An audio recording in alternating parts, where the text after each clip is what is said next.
Hey everybody, welcome back to LadyyT. Let's talk about it. I'm LadyyT. This segment is #church service.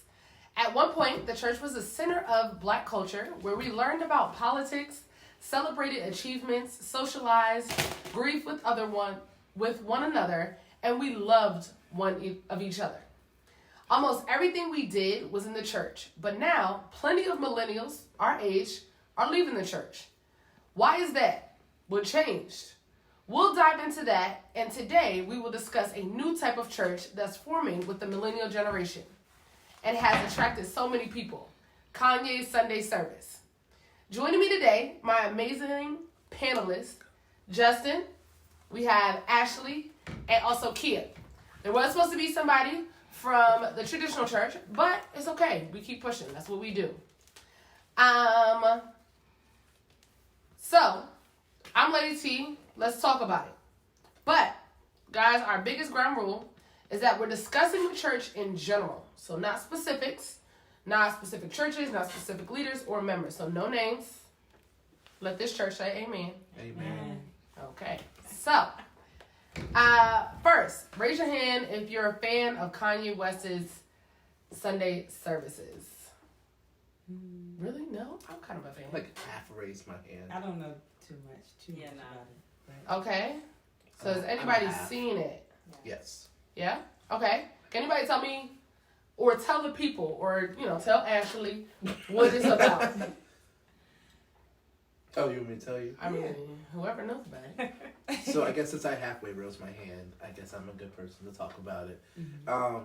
So basically Kanye West has the services where he brings people out to different venues, whether it's outside, a park, church, wherever it is, and kind of puts on a worship concert of sorts. And he remixes traditional gospel songs and puts on an R&B flavor, puts his own hip-hop flavor in it, adds his own flair, and that's essentially what it is. It's a good time for great music to be. I think that was the best way to put it, though. A worship concert, right? So it's a little bit different than the regular church service, Right. Mm-hmm. but it's still a concert at the end of the day. He's not preaching. He's not doing too much. He's bringing people around to sing the gospel. Which is why my hand was halfway up, because I don't consider it a church service. It's like an event, if that makes sense. Okay. So more like a worship service. Pretty much. Mm-hmm. So- I saw that he came to Howard. He did, and that was actually kind of controversial in the HBCU world. Because of some of the stuff that he has said, they just felt like Howard was selling out because they had him there to kind of get that buzz and get even more people there. So, kind of controversial. Now that you know about it, would you raise your hand to be for it or against it? Do I have to choose now? I mean, that's the question. I don't think I'm against it. Okay. I don't think I'm against it. I think that people have different avenues and paths. Like, just from knowing Kanye's history, and I'm talking about his music on the music side. Okay. If we go back to the graduation, how he rapped more about his lifestyle, everything that he had been through the dirt. Then we hit the 808 Heartbreak. Mm-hmm. The 808 Heartbreak. You better know this man's track record. Come No, on. seriously. His own discography. Sometimes it's not about exactly what they're doing. It's you have to find the path of how they got to it. Okay. So with the 808 Heartbreak, that's when his mom passed away. Mm-hmm. Crazy stuff. You can hear him crying out in all the songs, basically. And now he's come to this. He's discovered a new path that he feels effective, and he probably feels that he's given to the population. So I can't really disregard how he's got to where he's gotten to and how he's given back. Okay. So do you think this is reviving him? So he's been through a whole lot. He's been in the news a whole lot. TMZ, Right. Shade Room, Black Twitter, everything, right? Do you Yes. think Kanye's making a comeback? I think Okay, that as what That's is true. as what is a good question. I mean, as an artist, because As an essentially he's not trying to do nothing else but music. Was it a comeback or is it a transformation? I guess that's more so. Like, because if you're coming back to where you previously were. Right. But if it's like he's But it transforming also could be into coming back on the scene. I mean, not saying that he so left the becoming scene. relevant. So you're are you saying, is this making him more relevant? I'd say not more relevant because I feel like he hasn't gone anywhere, Right. but back on top, if that makes sense. But in a more, I do think it's a more positive light right now than some of the other times that we've seen him in the news. Where's his hat? Listen. Never mind. Not subject. So do you think he's gonna be back on top with this? There's so many people in the artist world that's on top. I don't know if Kanye West is gonna make it there, but as far as the transformation, that's what I would call it. I would definitely call it a transformation. It's a new avenue for him. It's a new outlet, and all these things are brand new to him. Just like, I mean, like when it comes to death, like, because I always think about his mom. Like, you're living a whole new life without a loved one, so it's super different. That's facts. That's facts. And when you were talking about the transformation, did anybody see the clip of him and Kim Kardashian? Yes.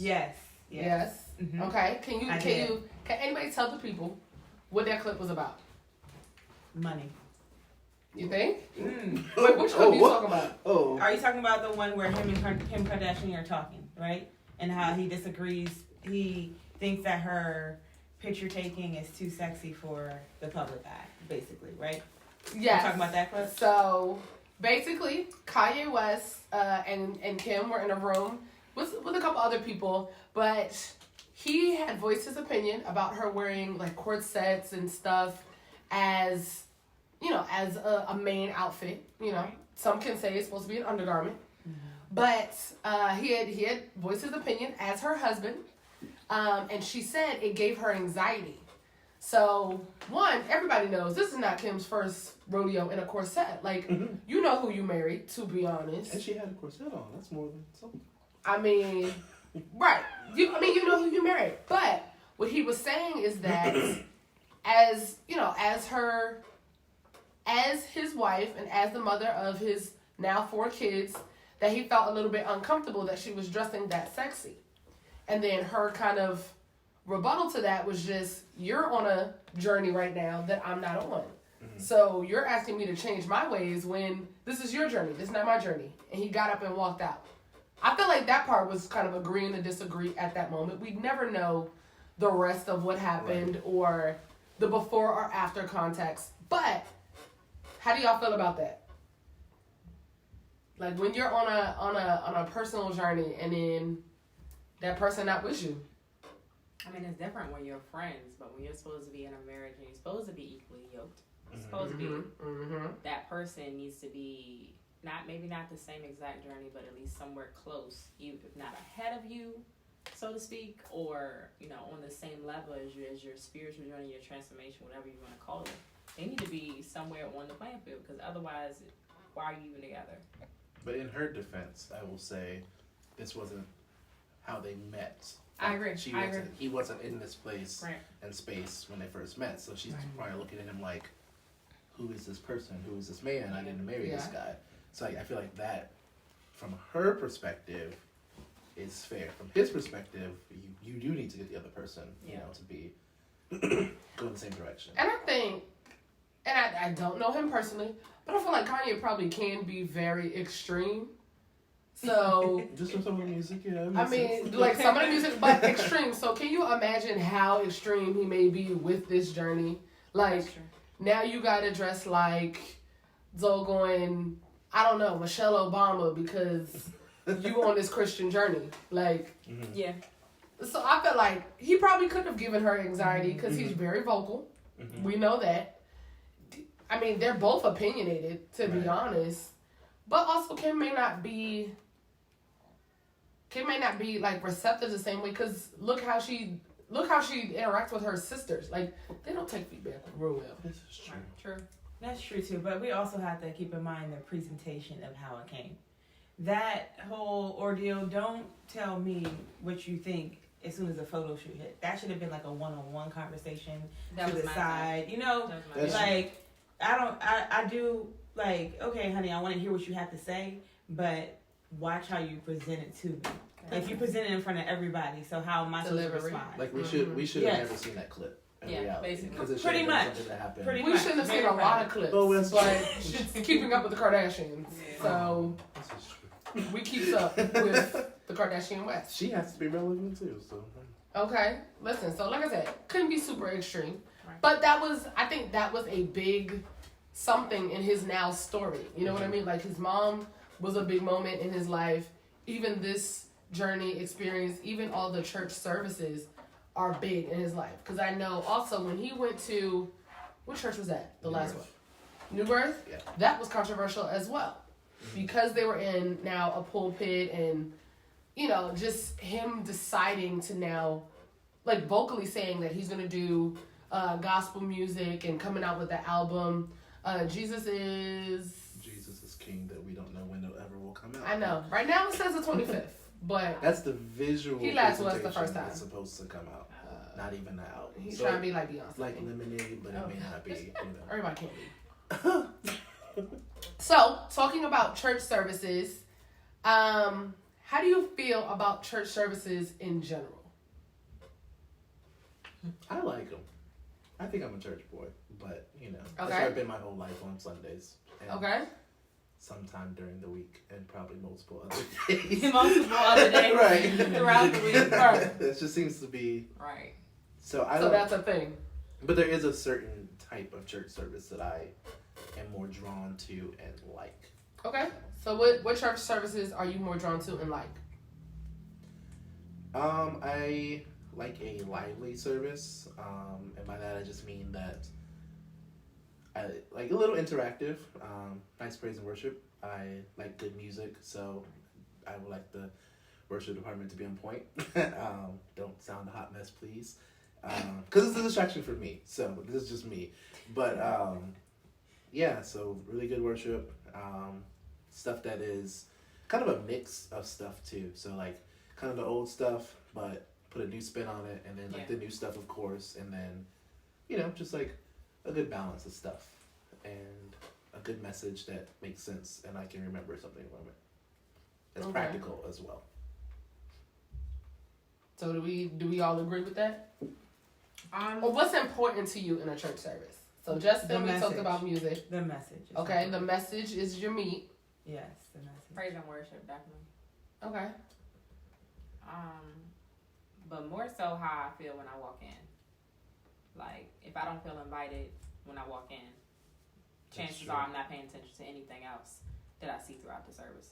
I'm checked out already. If nobody greeted me at the door, nobody's, how are you? Like, if I don't go to the church. I mean, even if I go to the church, how I feel when I walk in is important as a visitor and as a member.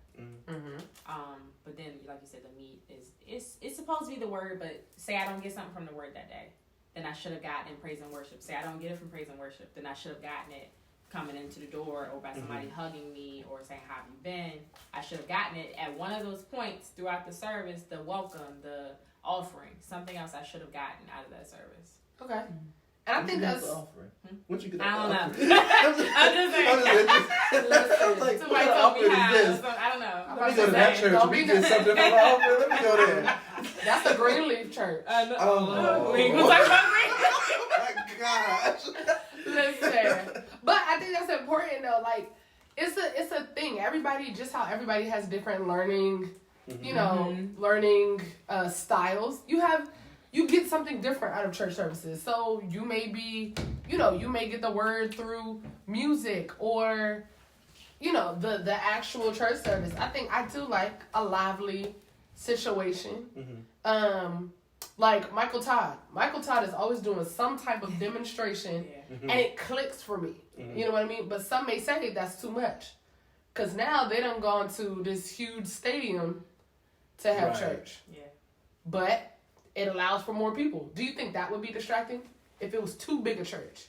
Because I know traditional church is a lot more intimate. I just think it depends on where your head is. Just like you said, everybody has different learning styles. Honestly, when I come to church, I like to go to the 8 o'clock church, the 8 o'clock service. Woo! Yeah. I like to get the meat and get out. I don't need all the extra. And when I come on time, Thank Do God you? when I come on time. When I can't come She's on not time. always good on No, time. I'm not. I see. But when I do come on You're like, oh, Ashley's here. I like to sit in the third row. That way I'm not distracted. I'm not seeing anybody on the back trying to go out on their phone, babies crying, nothing like that. Nothing distracts me. That is true. You know what I'm saying? So I'm there. I'm here, front and center. Give me what I need to get. Because I definitely get distracted. I've sat in the back before and I was just like, hello. Right? I like Akia might have come in. in. I was like, good morning. Uh-huh. How's it going? Where we going Your baby's afterwards? so cute. Yeah. Let me hold your baby. That's And then next thing I know, like I'm checked out because Next thing it's the benediction. You're like, what happened? yeah, I like missed the whole service. Right. We did it. who done fell out? And you just Wait I'm a just minute. saying, and you missed the whole situation. Yeah. So like I'll say, so like me, I danced at church, right? Mhm. If you dance at church, right, that's the beginning situation. Mm-hmm. If you don't automatically change your clothes and go sit down, you miss all of the atmosphere that you just set. Mhm. And by that time I go to church, I'm like this. Yeah. Hey Kia, good morning. You know, like you can, if you check out, sometimes you can miss the situation. That's true. That makes Don't sense. miss your blessing. That And then makes somebody sense. done been passed out and you don't know what happened.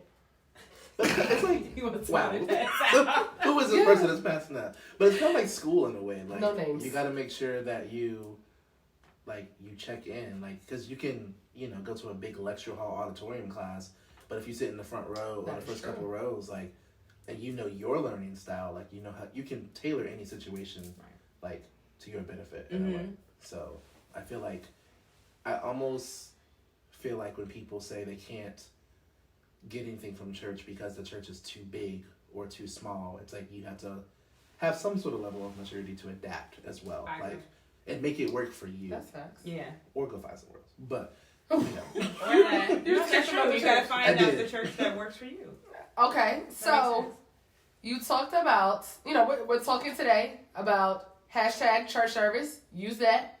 We're talking about then, now, and everything in between, right? And you just talked about sitting in the first 3 rows and staying focused and stuff like that. So, traditionally, right, in our culture, different people sit in the rows, right? yes, You got the ushers, and they tell you, like, they tell, and then you can't go too quick because the first 2 rows. they be It's landing. for- They be landing the plane for people to find a seat. Okay, but everybody got a seat. You know what I mean? Like, you got that elder that be sitting in the second seat in the first row, like every 8 o'clock service. Like, do you think that was good, bad? Do you think people should be able to choose their own seats? I know a lot of people get attitudes with ushers, and a lot of ushers got attitudes with people. Like, I don't want to sit on this side. I don't like this side. Like, oh, okay. And then the usher be like, That was the service I sat in the back one time at a church I went to. I said, "Oh, that usher is yelling at them, and this person wants to sit over there. They won't let them." And that person got up and got their bag and left. But listen. But, real quick comment check. Tyra said, I feel like sometimes church services get bogged down with pageantry and folks trying to be seen instead of church creating a space for people to worship together. Okay. Absolutely. Okay. Yeah? Mm-hmm. Yes. that's true. Mm-hmm. But I think that's why like some churches adopt certain protocols to try to prevent that, like having the people who are in the front, or like at least people on the stage, like wear a certain color or unified thing so that you don't have people that get to try to stand out in that way. Because like you can't really do anything about the people who come, like just the members. Like you can't tell your members you can't wear a hat, or like you can't do, or I shouldn't say you can't. You shouldn't tell your members that they can or cannot wear certain things, but you can try to have your leaders and your people who are visibly on the stage to not be a distraction by that. So I think Tyra has a great point with that. And you said something, and we're gonna hold that because another quick comment check. Jocelyn said people can, going back to the seating arrangements of church, people can sit where they want when they get to church on time. Oh, but that's facts though. That's like the same thing with school. It's the same thing with No, school. you still can't sit on the front row in church. Okay, Let's be so honest. who's the front row reserved for? The deacons. Well, It depends on the changed. church, but yeah. Oh, in the last few years, it's changed. So I used to go to an older church. Okay. And literally, the deaconesses, is that word? Okay. And diaconess. There you go. Okay. Diaconate You ministry. better know the We're on both Yeah. sides. Okay. You better come on, PK, Paul. hello. They're better be sitting a on PK. both sides, and nobody moved. Right. Like in all of the years I went to that church, nobody moved from either side. The diaconate ministry was on both sides. The preacher, the assistant pastor, and then the other assistant pastor was on the pulpit, and that was it. And then the choir. Nobody moved in the amount of years I was there.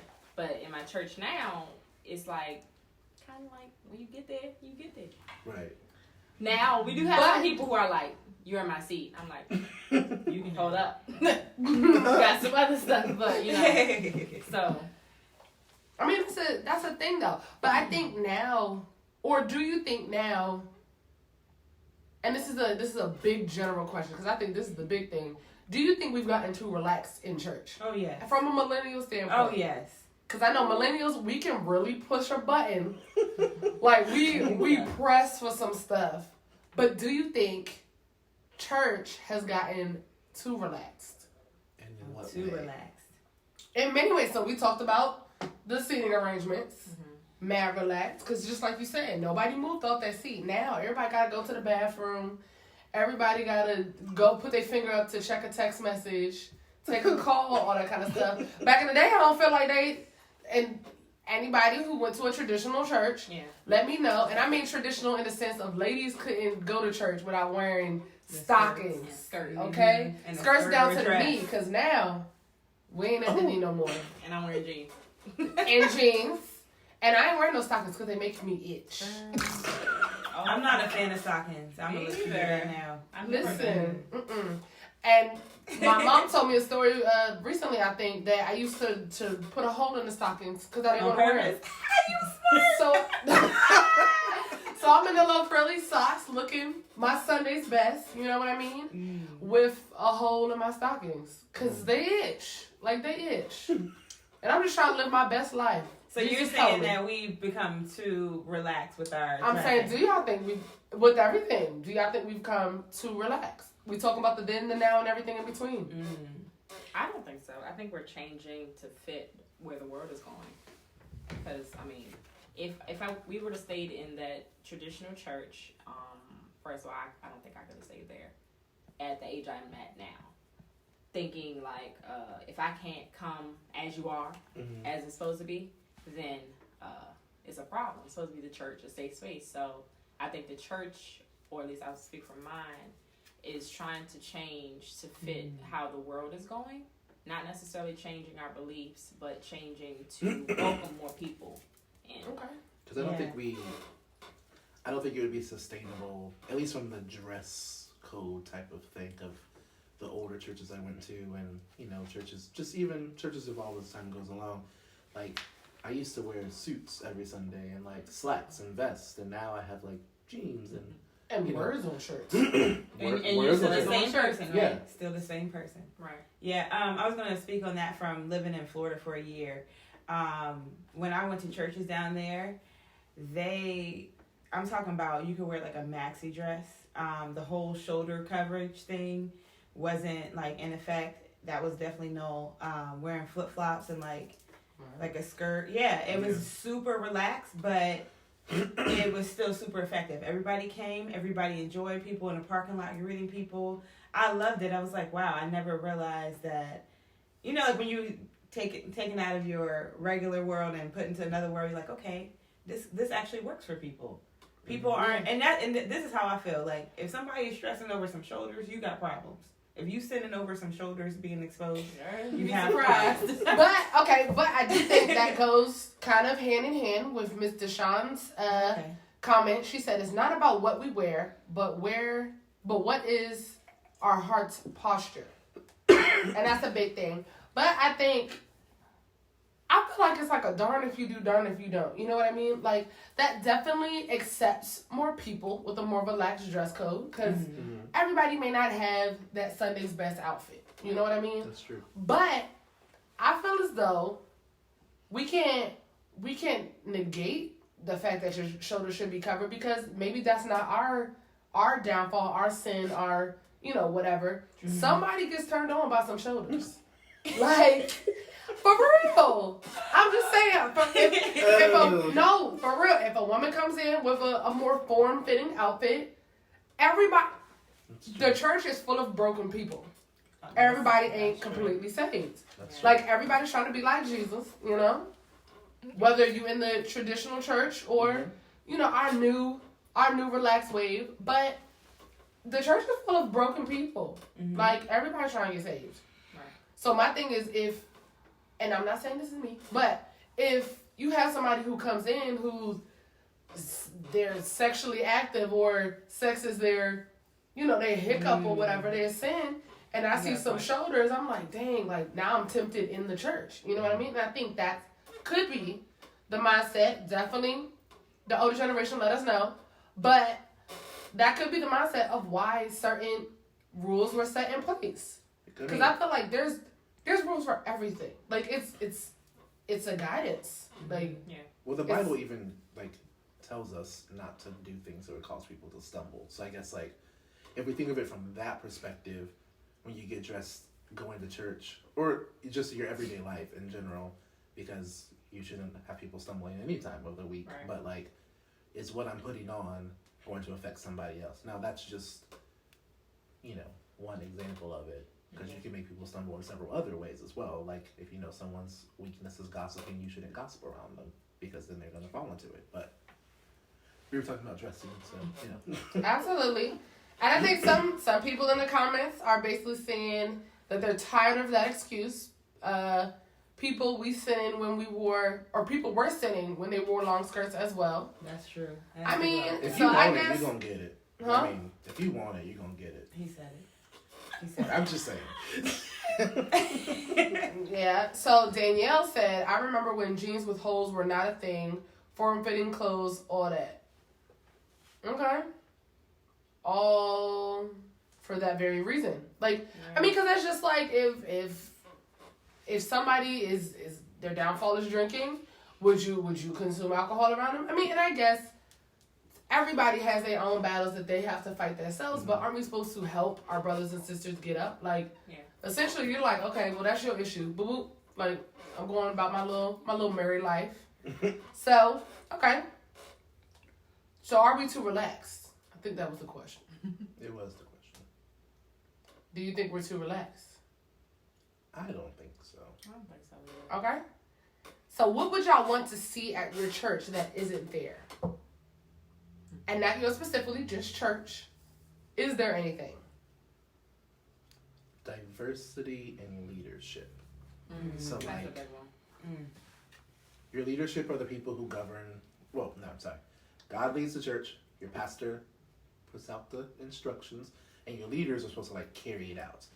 So if your leaders are all from one subsection of the population, and they're all, let's say they're all millennials, your whole church is going to just, like, attract a whole bunch of millennials. Not a bad thing, but if you're trying to reach everyone, if you're trying to reach everyone, which certain churches say we're a young person church, we're an older person church, we're a married people church. But if you're the average church that says they attract everyone, but all your leaders are under 30 or over 60, you're going to just grit, like, those specific parts. So, like, you know, if you have a worship director, and you should get, like, a young worship director, or, like, on a team or something, because you can have one person, it doesn't matter. But if there's a team that's diversified, where you have someone young, someone older, someone in the middle, someone single, whatever, like, that type of stuff. You have diversity in thought and diversity in ways that things happen. Because I feel like we have a lot to bring. Like, the whole reason why we're doing LadyyT, let's talk about it. We have amazing ideas.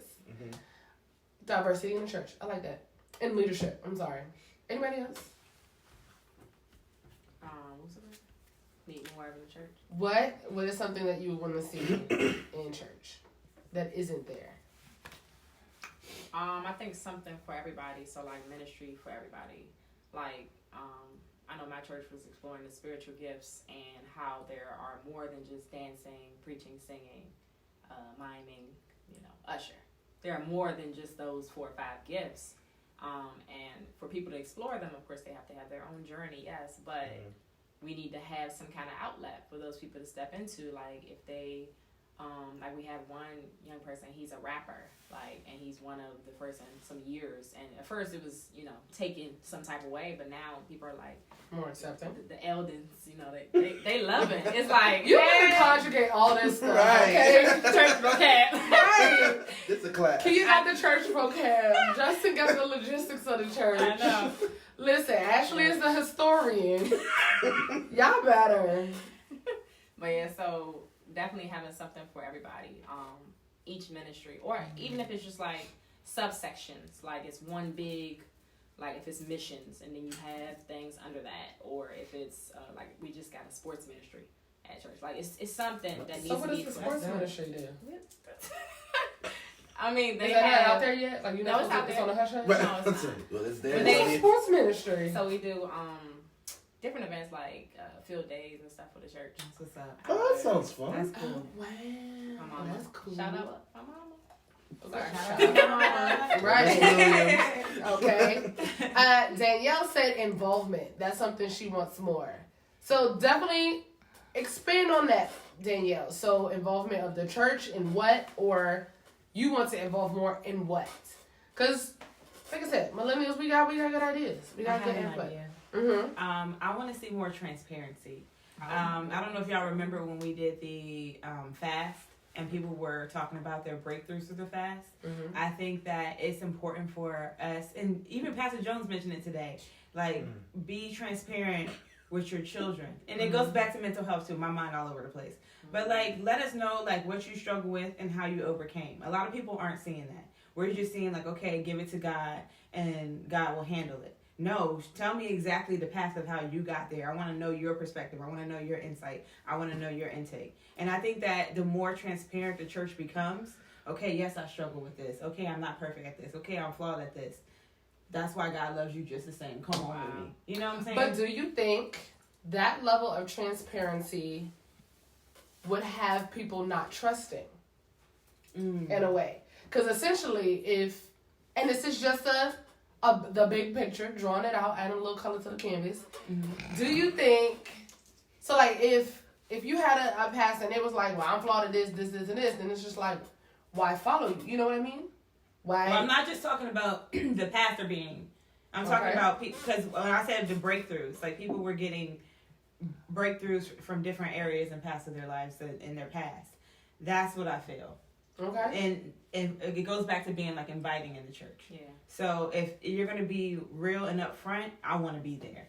I don't want to be somewhere where I'm like, oh shoot, okay, I feel uncomfortable. Okay, dang, I'm thinking about all the sins I did last night. Like I want to be able to be like, okay, dang, I struggle with this. Dang, he struggled with that too. Okay, let me talk to Justin. Okay, Justin, you got through because of A, B, and C. Maybe I could try that route. And that's how I'm looking at it. Yeah. Now, I'm not saying that the pastor needs to get up there and talk about, okay, I've been through this, I've been through that. Yeah, I'm still struggling with this today, so I don't even know why y'all listening to my word. Like, nah, I'm not talking about Clear. Not like that. Not like that. It's definitely the way you go about it. But just be more transparent, because I think that a lot of people already, when you come into church, you already have this consumption that everybody has it together. Because I feel like that's the persona, that's the atmosphere that we set up. And if we become more like ourselves and a little bit relaxed in that area, it can help somebody. It can help, because at the end of the day, we are each other's therapy. I think that's like really Through good. God. But I also wonder, like, sometimes I think we expect the church to do too much for us, and sometimes we have to take things upon our own selves. So, like, when I was in college, my college campus ministry was like a little mini church in a way, but like we had small groups where everyone like kind of met and you talked about these things together, and that was a place where you were able to be like really open and transparent with a small group of people that you could trust. And like I think it's cool when you do it on the big stage and whatever, and someone tells about their testimony and whatever else, but like realistically, I don't know if they could do that every week, and I don't know if you can get the good connection with them versus you talking like like if we were a small group, there's 4 of us. Like after a couple of weeks, we would really know each other's lives really well if we were transparent. So I feel like in a way, forming those relationships within the church body and then worshiping together, being at the church, like also works. And if your church like sponsors small groups, it says like, hey, if you live in this area, here's a couple groups that you can go to. If you live in this area, you can go to this group. Like if you're single, if you're married, if you're this, like I think that would help. But like sometimes we have to remember the church can't be everything for us, and like we have to take our own Christianity and walk in life in our own hands too. Like we can't use them as a crutch. Like, well, the pastor never did this. Like, you're an adult. Figure it out. We do need to figure some things out. I agree. I mean, that was like the hashtag of it. Figure it out. I mean, but I mean, so it doesn't make sense. Oh. You're not. Very valid. Very valid. Do you invite friends your age to church? Yes. All right. Sometimes. I have. Depending on the service. I think that's the biggest thing. All right, all my friends go to the church, so who have everybody? Kia, you want to come to church? Kia got a church. Right. They got sportsmen. They got sportsmen. Can we come to your church? Yes. I like that. Put it on blackout days. Oh my goodness. You need blackout days. I just don't go. I invite them sometimes. Okay. So what's your why behind inviting people to church? Do you think that's important? I think it is. Wait, the sometimes part or inviting people to church? Inviting people to church. Oh, I definitely think it's important. There's unity in the community. That's a hashtag too. A lot of Yes, I t-shirts like coming that. out of the T-shirts. Uh-huh. I like that. Just quote me on that. It's okay. Hashtag church service t-shirt line. But yeah, so like if somebody's going kind of like what you were saying about transparency, if somebody's going through something and I know they're supposed to be my friend, I know they're going through something. If I know that by them coming to church they could get something out of that service, then I need to invite them. That's my duty as a Christian or spiritual person, whatever you want to call it. That's my duty to bring that person with me and say, you know what, no matter what it is, I agree with you. I stand with you. Even if it's just me, they don't talk to anybody else in the church. They're there with me, and you know I can say I agree with you. I'm going to be here for you no matter what, and God will be too. Is what I'm essentially saying to them. Yeah. Okay, so Justin said he ain't got no friends, so he ain't inviting nobody. Kia said it's her duty. Ashley, what you think? Yeah, You for invite sure. people? Because I just want to expose them to what I have. So if they want to come with me, all right, cool. If they don't, all right, cool. We're just going to keep it moving. I'm still going to be your friend. But I feel like the stuff that I'm talking about is not necessarily just with the church. Like, this should be a lifestyle all the time. Like, if I have a friend who don't go to church, am I still not going to talk to them about God, about what I've been through, give them encouraging words? Like, it's all about spreading God's love. So I'm still going to do that, regardless if they come to church with me or not. But that's a good point, though. We talked about that in one of our Bible studies, our youth Bible studies. The church is not just the walls. The church is us sitting right here. Right. Like, the church it expands beyond the walls that we confine ourselves to on Sunday or Wednesday or Friday or however many other days we're there during the week. You know, but it's more than that. It's us, essentially. So I agree that it needs to be a lifestyle. If you're going to live like that, you can't just live like that on Sunday. So Big facts. So Danielle said she always invites. They rarely ever come though. Why do you think that is? Why do you think our generation does it? Because I know, and Kia, you just kind of tapped on that. Spiritual, right? Everybody is spiritual these days. Don't nobody want to come in the four walls of church, or Christians are hypocrites, or whatever the case may be. Like, why do you think they don't want to come? This is a deep question. Ponder it, okay? There's a group of people I feel like they just don't want to be held accountable, and they see church as like a group that will hold you accountable. Like, there are people that are like on the fence of certain issues, and they don't want someone to tell them what those issues. Well, they don't want them to tell you from a biblical standard how you should view those issues, because then they're like, dang, now I probably should do differently. yeah. Or like, oh, I don't want to do that. So you just don't go out together. Okay. I think we all agree. That was nice. Yeah. I think some people don't want to come based on their experiences. So some people would rather sit at home and watch it on live. That's And true. just Because they can't sit on the front row. Because somebody's Because they late. Because the deacons was listen. Well, sometimes those people need to sit in the front because it is efficient. Like, if the pastor calls people up for altar call, you don't want them coming from all different parts of. True. And if you got a church with a stage manager, then that person's gonna want them all to be in one specific place so they get up from one place. But you know, That was shady. I'm just saying. Shots fired. That's okay though. She didn't even notice. I think that I'm gonna go back to like the history side of things. Come on. I think that a lot of people have grown up in homes where it wasn't enforced, it wasn't a recommendation or either like a choice or option. They're used to doing things on their own, so that's how they've been getting through, and that's how they're going to continue to get by. And like I said, a lot of people haven't lived in a home where they've seen different obstacles and people overcome things, so they don't know to even give to tap into that to give it a try. But what do you think about the people who it was forced down their throat? Ooh, you know what I mean? Because the ones who we started at the beginning with this, yes, that they was at church on Sunday from 5 a.m. to 4 p.m. Today 8 p.m. and then they was there on Tuesdays for Bible studies, Wednesday for this, Thursday for that. Friday you were able to sin, and Saturday too, and then you had to come back on Sunday. You said Friday no, you were able to sin. I mean, those are only 2 days they wasn't. Yeah.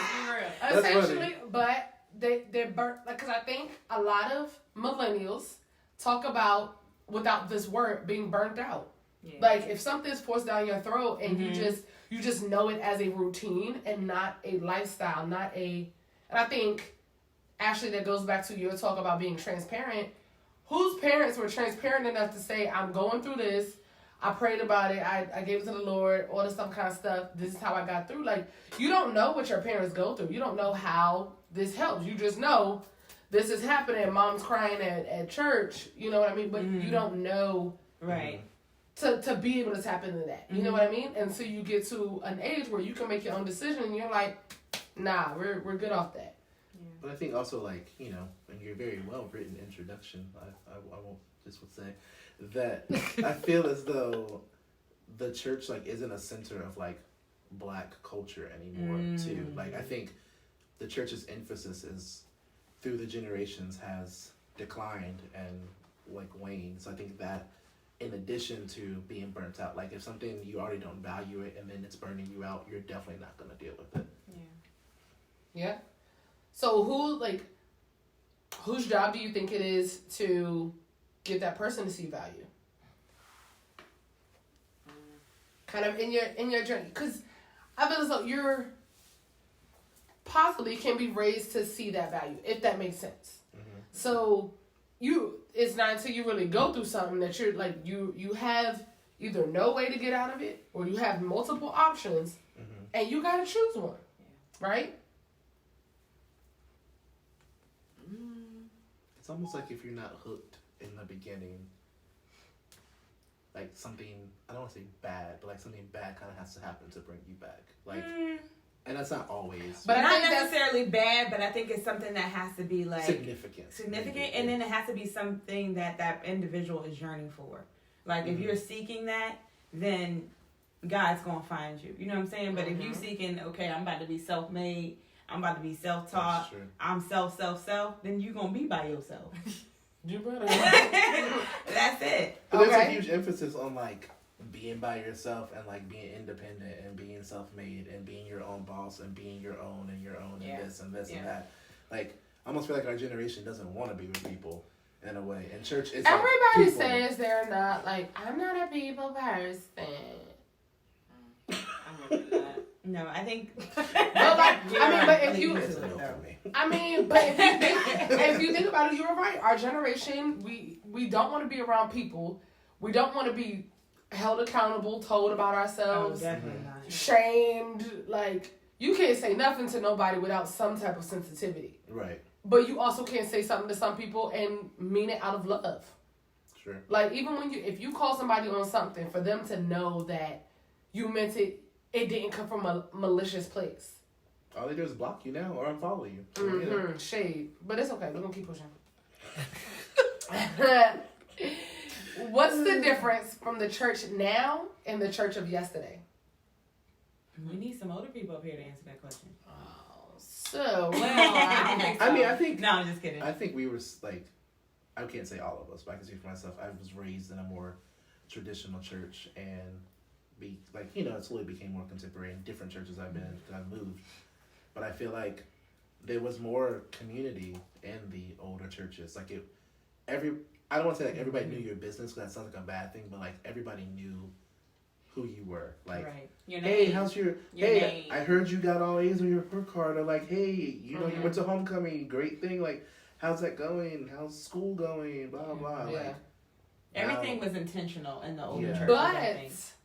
do you think that's a thing of the world as well? Because I remember a time, as Halloween is coming up, that my mother said she used to take me trick-or-treating just so she could meet everybody in the neighborhood, and you knew, like, oh, that's Justin from 2 doors down. Yeah. His mama is this person. If I ever see him on the street, you can check him. Now, you can't check nobody's kids without somebody getting sensitive. I don't know who my neighbors are. Me either. Me neither. We all come through the garage. For real. Like, but that's not just a church thing. It's It's a world thing. life thing. The world is changing. You know what I mean? Like, nobody's in each other's business anymore. But everybody's like, no, my business is my business. Yeah. It's true. So then you don't get that intimacy with that person to know this is so and so from down the street who's going through this, who got through this. I know your testimony. Let me shout with you, or to see that value in it. Mm-hmm.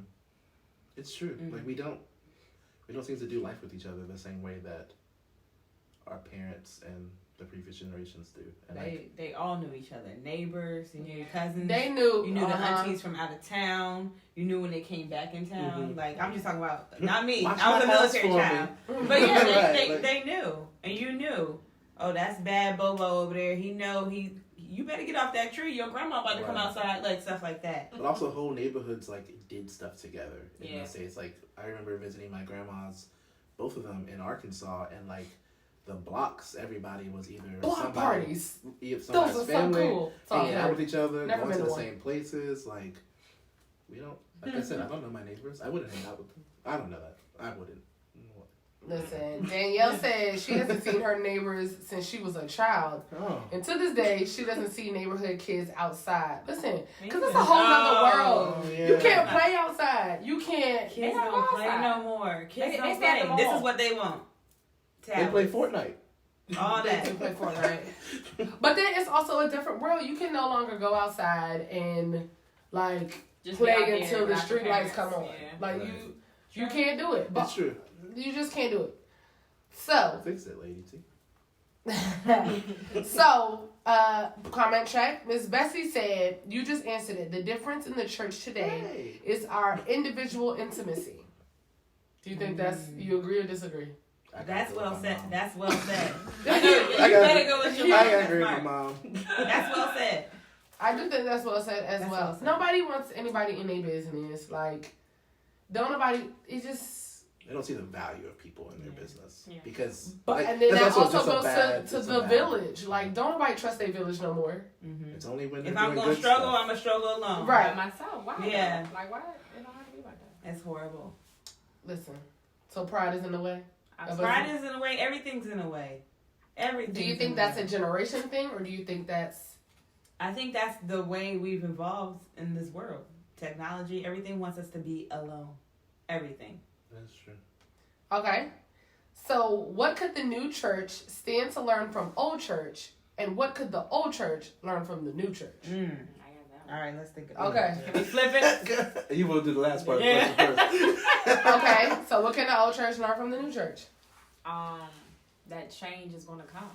No matter how hard you push the tradition, change is going to happen. Whether you keep moving forward or stay stuck in the same spot. And you can either get with the changing times Mm-hmm. or, Get lost. you know, Become some other irrelevant. stuff. So, I mean, they have to learn to adapt to change. adapt to change, and at some point you have to learn to pass the torch at some point, Wow. because you won't be here forever. That's a We won't either, and at some point we'll have to pass the torch. So give it up at some point. So what do you think new church can learn from the old church? Because I definitely think there's something, like, everybody has something to offer. Definitely. Like, everybody has something to offer. It's just a matter of finding that middle ground. And I think we're in that great space. I think they definitely have a lot of wisdom. I mean, with most people, with age comes wisdom. Okay. And we can learn, like, they've seen a lot more than we have over the years. And some people may have looked different 50 years ago, but it's the same situation. Mm-hmm. So they may be able to tell us, you know, girl, I was anxious or I was depressed or whatever during this period of time, during, you know, time where it was a Great Depression and all this, but it may look different, but it's the exact same thing. Mm-hmm. So that's something, like you said, transparency, definitely something we could learn and share in the same sense with them. Mm-hmm. So we could definitely get a lot of wisdom and, you know, some little sneaky things that they learn how to, you know, wiggle around, maneuver around. But, okay, so question, do you think that's a downfall of our generation, is not accepting wisdom from people who've lived a little bit longer? Yes and no. Because we're prideful. We're prideful, but think about your parents. I was about to how say many that. times, okay, don't touch that. I remember getting popped. We went to a glass store. I touched the glass. My mom was right there and popped the mess out of my hand. I didn't even know she saw me. So flashback. I know. So I had a flashback. I had a whole My hand just got high from being popped. Okay, what's the question again? Because I lost my right. She got PTSD. What can the new church learn from the old church? What can the old church learn from the new church? No, you said one more question, but after there was something else. There was something else? Mm-hmm. Yeah. Listen, I lost it. Facebook, tell me. I lost it. I forgot. Something else. Because you said, what can the... It was something about... It was about wisdom. Do you think we're too prideful for wisdom? Yes. Here we go. That's it. Yes. Basically, we always want to try what not to do. That's what I was gonna say. We explore. Okay, don't touch that. It's hot. You touch it, you got burnt. Now I know I'm not doing that again. Right. You know, different things like that. So I do think that when when your mom's always, or not you in particular, but when your mom or dad's telling you to do something right, we always want to do the opposite because we think we know what's going on or we think we know what's best at that time. Just think about teenagers. I remember being in that stage and like, okay, I know everything. I can do everything. Yeah. Mm-hmm. Okay, so back to the original question. What do you think the new church can learn from the old church and the old church can learn from the new church? I think as far as the old church going to the new church, the old church we can definitely take that whole intimacy factor. Like they knew everything. Like you said, the grades on the report card. We knew when such and such lost their husband. We knew when such and such lost their job. Let's get together. Okay, you're cooking the pie. Okay, you're cooking the meal. We're gonna take it over there. Like stuff like that. Like she said, No, I remember my mom like being involved in the food train. Like when you said that, I was like, oh yeah, I remember her. Like, we cooking this food for sister so and so. This that. Why? Yeah. Oh, that's nice. Mm-hmm. There's unity in the community, and I think that we get so caught up in life that we forget. I know. We get so caught up we forget about that, and that's the part that I think we need in general. We definitely need that from each other. We definitely need that from each other. If we're gonna be a family, we need to act like a family. Okay. There you go. Okay, Justin, what you think? Definitely. I think we could learn the traditions because the traditions are rooted in, like, I shouldn't say all traditions are rooted in biblical truth. Like, there are reasons why bishops wear the cross over their heart. There's reasons why they I just learned that recently. There's reasons why they wear the collars. I was like, why is his train crooked? Yeah. Like there's that used to bother me too. I was like, why is his train crooked? But it was distracting to me. And it wasn't until I learned about it. Because a bishop will put Bishop will put the cross on the left side over the heart. Because you tell me. No, because Jesus is supposed to be on your heart at all times, and you're supposed to be drawn to the cross. But stuff like that, why they wear collars, why their color of their shirts are certain colors, these are things that are important, but you need to explain it to us because otherwise we're just like, why are you wearing this crooked cross? Why Right. are you? What is this collar on? Is your neck cold? Like, what's going on? Yeah. And then just like traditions like communion, traditions like baptism, all that kind of stuff. Like Yeah. these are all things that we all need to know, and they just explain it to us. And of course, there will be times when we re-alter it and remix it a little bit, but like these are important things. But once we you don't want remix this- it, do you think the tradition loses its value? as long as you don't water it down, like Right. you can do baptisms differently, but you still need to be baptizing in a certain protocol. You need to be baptizing but let's say, there are churches that do it on slip and slides now, like, What? yeah. Where you seen that at? The internet. I'm millennial. I'm millennial. I get baptized, I'm slipping slide. Right. But like, it's like, different stuff like that. It's more creative, Yeah. but if you have the biblical truth and foundation underneath it, like, it can still go. But so that's one thing I think that we need to learn. And then I think that the older church should learn, like, when we do remix stuff, it doesn't mean that we thought it was bad. We just wanted to do it in a different way. So when we do it, like, for example, if we sing a hymn and we do it differently, like, so if we speed it up, change up the tempo altogether, like, Right. some people always say mimicry is the best form of flattery. Like, we liked it enough to keep it. We just want to do it a little different and put it in our context. So I think that's So how. we can receive it. Yeah. Just the same way they receive a hymn. I need to receive it just with a little more beat to it. Right. So, Yeah. sorry. So I think what we with the new church can learn from the old church is discipline. Mhm. Like they were so much more disciplined. So like you're doing it for the love of the Lord. Like you're serving with a giving heart. Mhm. Now we be like, I just came from work. I don't want to go here. I don't want to go there. But I feel like back then they was like, nah, this is a lifestyle. This is what I'm supposed to do. This is how I can. Somebody pours into me, so I can keep pouring out to the world. You know. Right.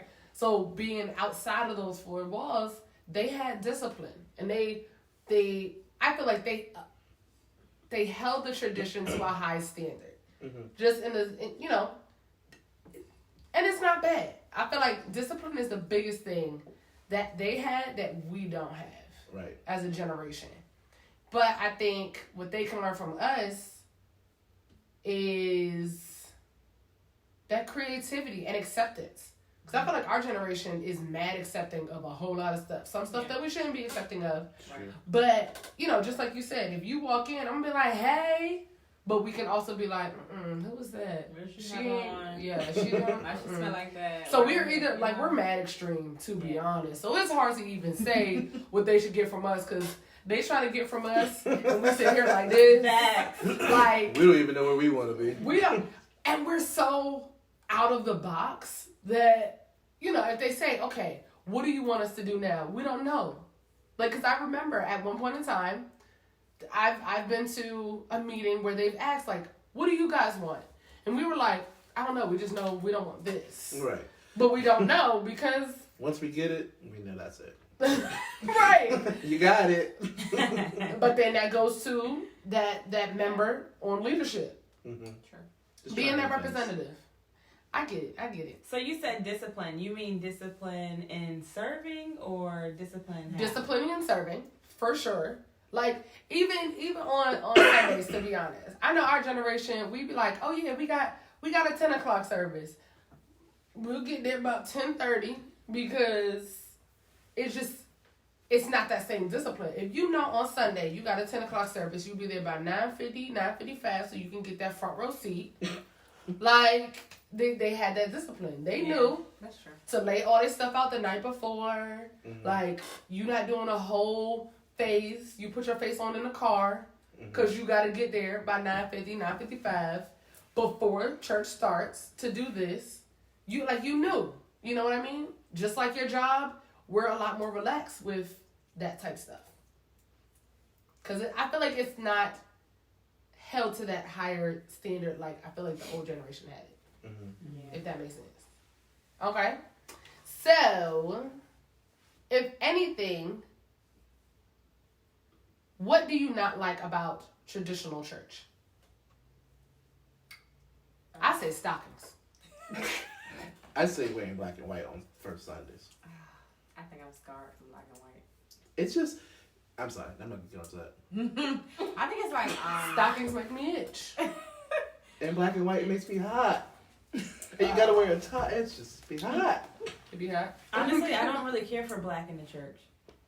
Why? Because we're supposed to be celebrating. So Yeah. Jesus rose. Did you know? Exactly. That's exactly how Listen, I went to Calvary. Oh, not this segment. Another segment. Oh. Yeah. Okay. I like color anyway, so I guess I'm biased. I think that I would like to be able to wear jeans every Sunday. Why? every Sunday. You I can. So do we have Okay. more so an issue of the dressing? That's our issue. I have multiple issues, but you know. Okay. So what are your multiple issues? Oh, we don't need to go through all of them, but I mean, not all of them. So at least. But for me, it's. I don't like the black and white because I don't like dressing up that much in general. Like I'm a dressed down person in general. Like I have a job. I'm very casual with my job because they say we can wear whatever. Like I wear jeans almost every day to work. Do you think a millennial did that? No. Well, I mean, I work in IT, so they don't really care. Okay. But it's a profession. Like I think if I worked at a law firm, that just would not be okay. But Okay. I would also not work at a law firm because that would not be okay. But you know. Okay. But I think our generation, we make decisions like that. Before, it was just kind of like, all right, this is the job that I need to do to get this money, whatever. Everybody's like, I'll live in a box because I want to be able to wear what I want to wear or do what I want to do or want that flexibility and all that kind of stuff. But, real quick comment check. Jocelyn said, what he doesn't like about traditional church, they make you hug people during flu season. Oh, I mean, That's the thing. true though. Like when they say, hug your, your. look to the left and tell your neighbor or hug your neighbor. This is me. But we're not a friendly generation. I look down at my phone. I have a legit reason why I don't really care for hugging people in church. Why? Because I have my perfume and my smell. And no lie, anytime I hug, I smell somebody's oils, perfume. It's on me all day. And don't let me have to go grocery shopping after that. Oh my god! Because then I smell it. And honestly, I have a really good sense of smell, so I smell it the whole time, and it starts bothering me. But I haven't found a way of not hugging people in church because I feel like it's rude if I start extending my hand. They're gonna look at me like, okay, that's not the social. Listen, you better hit them with one of them. Hit them with that? Yeah, like go like this. Just go like this. Oh yeah. Like what's up? Like the They're not going for that. You can They're do not it to going me. for that. They're gonna be like, you've been hugging me all along. So But that's because we're not personal. I mean, we don't got that. Well, but that's a funny comment. So dressing and hugging people. That's all. I don't like the some traditional churches militant style. Like you march a certain way. Like after the You marching offering. I haven't seen that. When I in tell forever. you, girl, You be marching. traditional churches. I'm not talking about my church now, but traditional churches. You march a certain way. The ushers lead everybody in. After offering, they march around. Like it's It's true. This is real traditional. Because they gotta protect the offering because Girl, people be no, taking out $1 no, if they put in. No. They want their change. I mean, like the officers Not to are change. in place. Like not a second after. I'm like, calm down, just chill. Listen, that's the church. That's my tithes and offerings. Okay, you better protect it. That Greenleaf. Go Yeah. watch it. You'll protect your tithes a little bit more.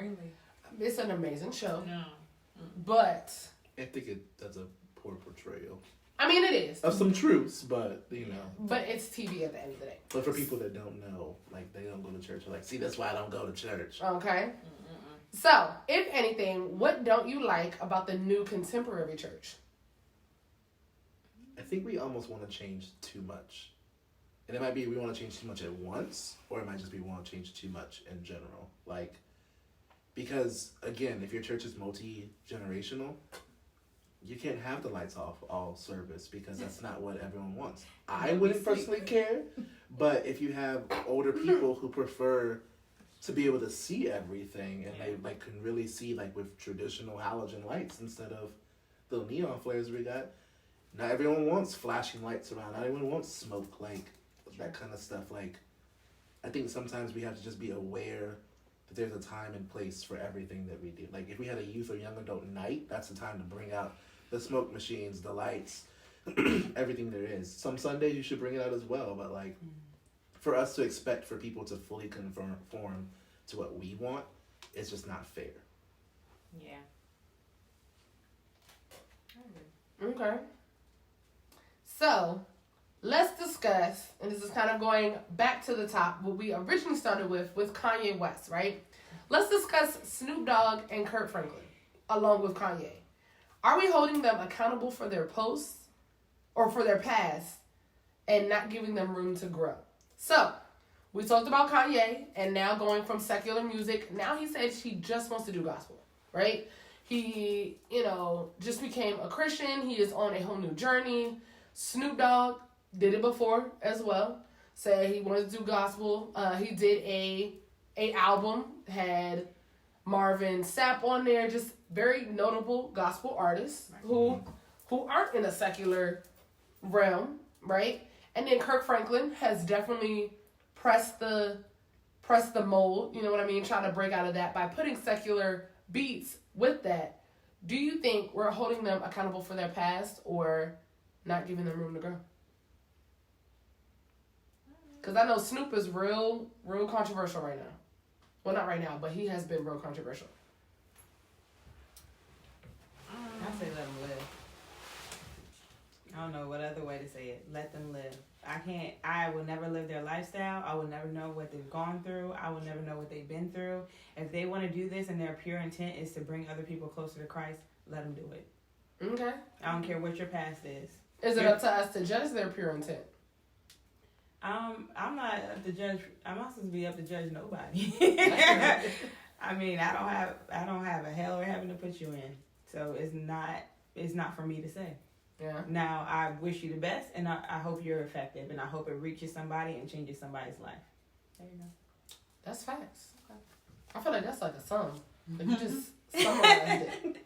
No, that's just the way I feel, and I feel like a lot of people, we always want to put stipulations on people because of their past or because of this or because of that.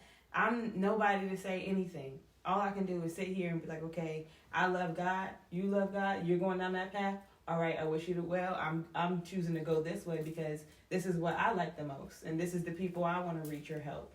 So, do you think that should be our motive for everything in life? That's one of the biggest things that I've grown to know is that for me, it's very important about God's love, and I'm able to share in any path, no matter if I'm at Scrimp Shack, if I'm out in the club, if I'm out, no, for real, if I'm at the grocery store. You gotta share God's love in the club. Wherever I am. I love a function.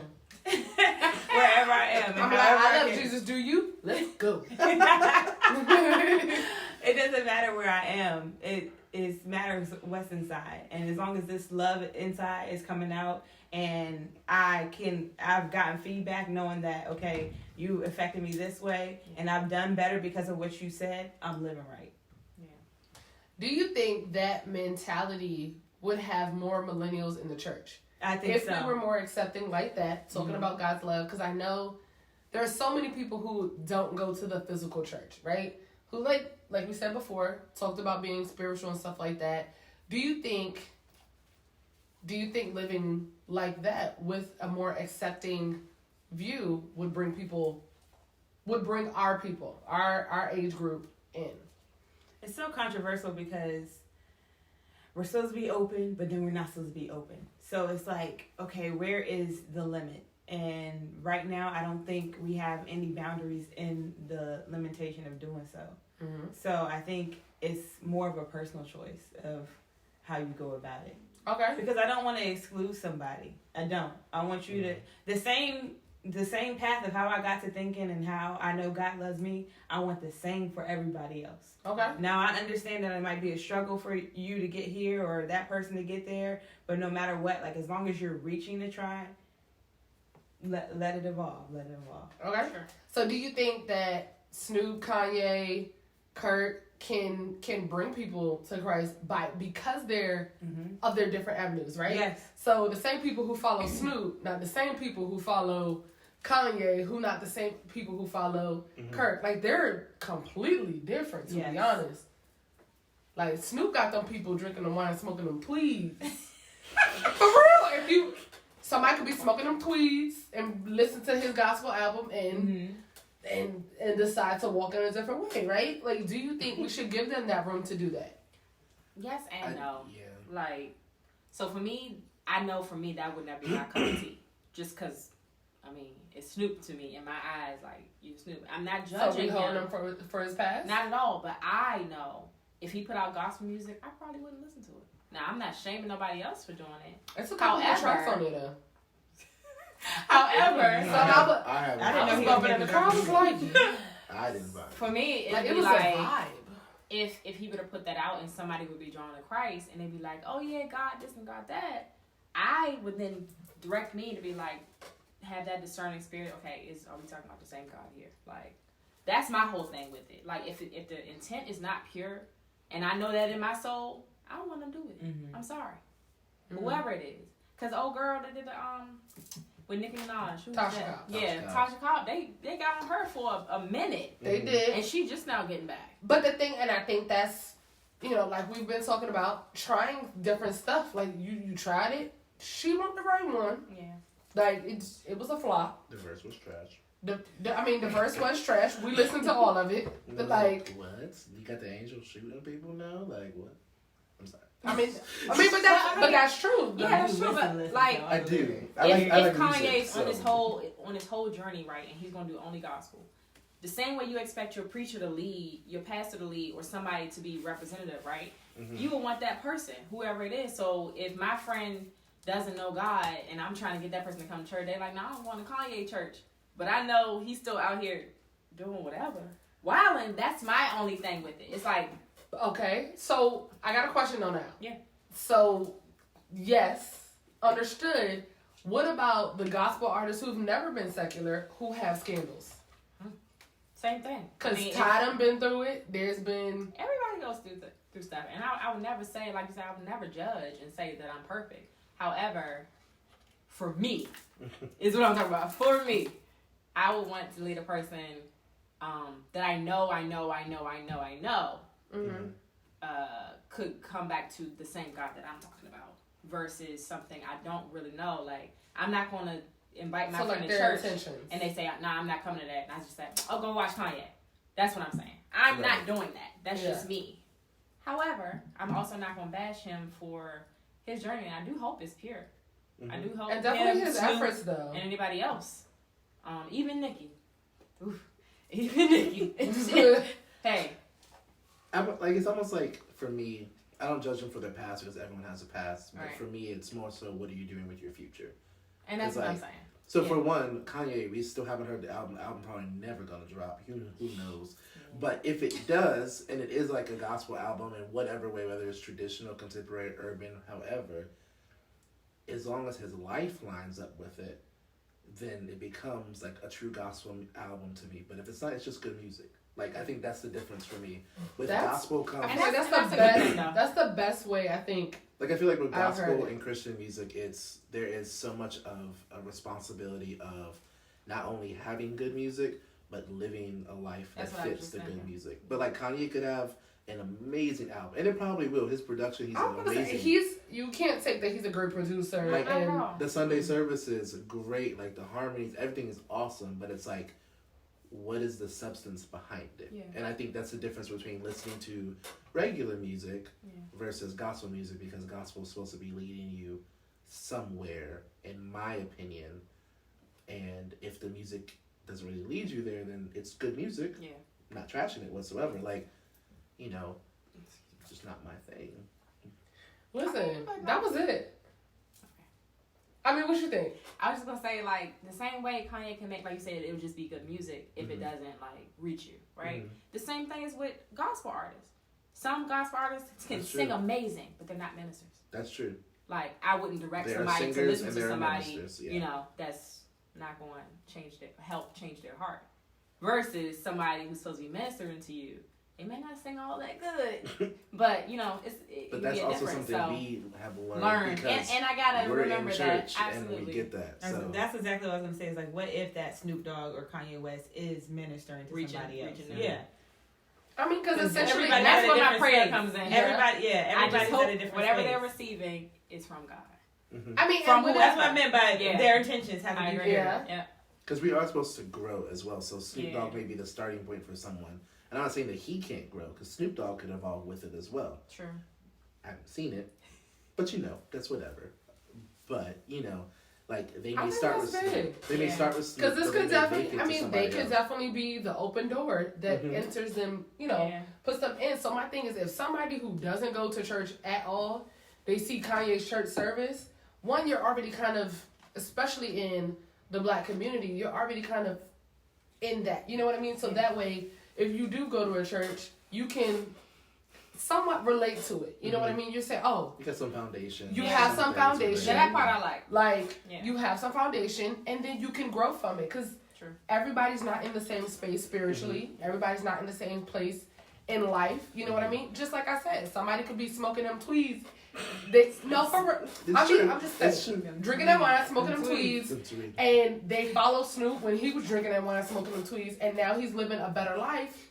And because essentially, music has power. Music. Whether always it's will have secular power. music, and you listen to Kevin Gates and he telling you this and that, or you listen to Kirk Franklin and he's telling you to you stupid, and